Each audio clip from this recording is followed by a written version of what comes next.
Let's talk about our entree and what's more all-American than steak, potatoes, and vegetable. But I'm going to show you how to turn this into a gourmet meal. I have an assortment of some beautiful mushrooms here that go really well with the steak. Steamed off some fingerlings. I have some white asparagus, green asparagus, and some fresh herbs. I have a beautiful piece of New York strip steak. What's going to make this very special is my steak rub. And it's all about the seasoning, fresh herbs and spices. You want to coat it well with the rub.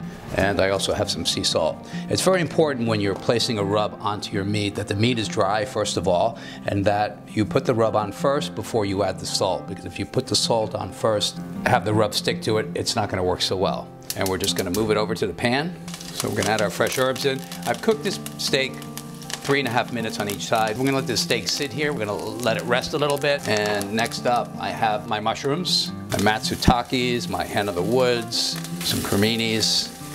I'm going to add in my asparagus, which I've already blanched off. I have a little bit of fingerling potatoes, and I've minced up a little bit of fresh herbs in there. I'm going to add some fresh pepper to it, add some sea salt.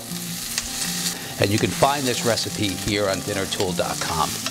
And we're going to place it right in the center of the plate. I'm going to trim this up just a little bit. I'm going to slice it down and garnish it with some fresh herbs.